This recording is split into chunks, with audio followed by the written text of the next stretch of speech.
बहुत समय पहले की बात है। बर्फीली पहाड़ियों और हरे भरे पेड़ों के बीच बसा था एक सुंदर जंगल, जिसे सभी स्नेह वन के नाम से जानते थे। यह जंगल खास इसलिए था क्योंकि यहाँ रहने वाले सभी जानवर एक परिवार की तरह रहते थे। वे न केवल साथ रहते थे, बल्कि एक दूसरे की भावनाओं को भी समझते थे। सर्दियों का मौसम शुरू हो चुका था। ठंडी हवाएं बह रही थीं और जंगल की जमीन पर बर्फ की हल्की परत जमने लगी थी। पेड़ों की डालियों पर जमी बर्फ सूरज की रोशनी में चमक रही थी। दिसंबर का महीना आते ही जंगल में एक अलग ही उत्साह दिखाई देने लगा। जैसे जैसे क्रिसमस नजदीक आ रहा था, जंगल के जानवरों में खुशी और उमंग बढ़ती जा रही थी। छोटे जानवरों के लिए क्रिसमस किसी जादू से कम नहीं था। जंगल का सबसे बूढ़ा और समझदार जानवर था कछुआ टिम्मी। उसकी उम्र बहुत ज्यादा थी, लेकिन उसका दिल आज भी बच्चों जैसा था। हर साल की तरह इस बार भी टिम्मी ने जंगल के बीचों बीच एक सभा बुलाई। टिम्मी ने धीमी लेकिन मधुर आवाज में कहा, मेरे प्यारे दोस्तों, क्रिसमस सिर्फ एक त्योहार नहीं है। ये हमें याद दिलाता है कि प्यार, दया और मदद सबसे बड़ी ताकत है।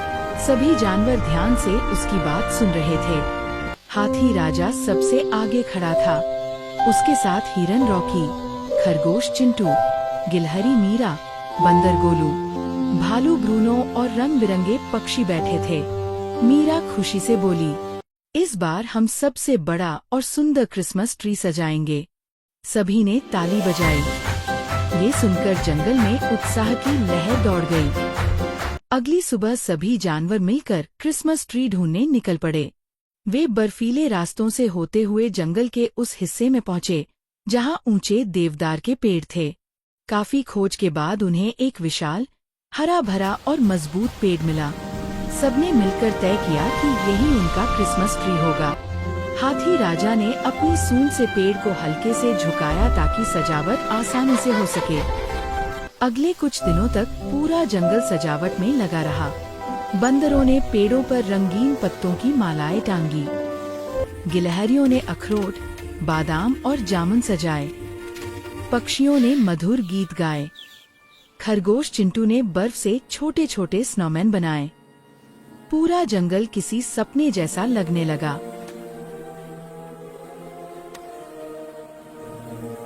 लेकिन इसी जंगल में एक जानवर था जो इस खुशी से दूर था। उसका नाम था ब्रूनो, एक बड़ा लेकिन बहुत ही भावुक भालू। सर्दी के कारण उसे खाना ढूंढने में परेशानी हो रही थी।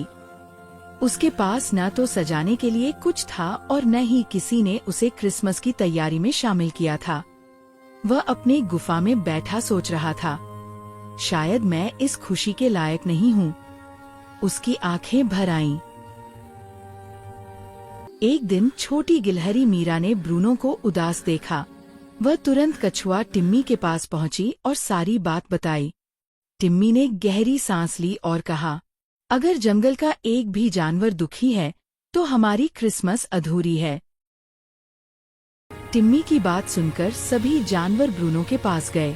हाथी राजा ने प्यार से कहा, दोस्त, तुम हमारे परिवार का हिस्सा हो। खरगोश ने उसे गाजर दी, गिलहरी ने मेवे और बंदरों ने उसके लिए हंसी मजाक किया। ब्रूनो पहली बार मुस्कुराया। आखिरकार वह रात आ गई जिसका सबको इंतजार था। क्रिसमस की रात जंगल में रोशनी जगमगा रही थी। अचानक दूर से घंटियों की आवाज आई। टिन टिन टिन। आकाश से एक लाल स्लेज उतरी और उसमें बैठे थे सांता क्लॉज। सांता ने मुस्कुराकर कहा, मैंने इस जंगल की दया और दोस्ती के बारे में सुना है, इसलिए यहाँ आया हूँ। उन्होंने सभी जानवरों को छोटे छोटे उपहार दिए। जब सांता ने ब्रूनो को गले लगाया तो पूरा जंगल सुनहरी रोशनी से भर गया। सभी ने महसूस किया कि असली तोहफा एक दूसरे का साथ है। सब जानवर मिलकर नाचे, गाए और हंसे। ब्रूनो अब अकेला नहीं था। कछुआ टिम्मी ने अंत में कहा, याद रखना दोस्तों, क्रिसमस का असली मतलब है प्यार बांटना। और इस तरह स्नेह वन में सबसे यादगार क्रिसमस मनाया गया।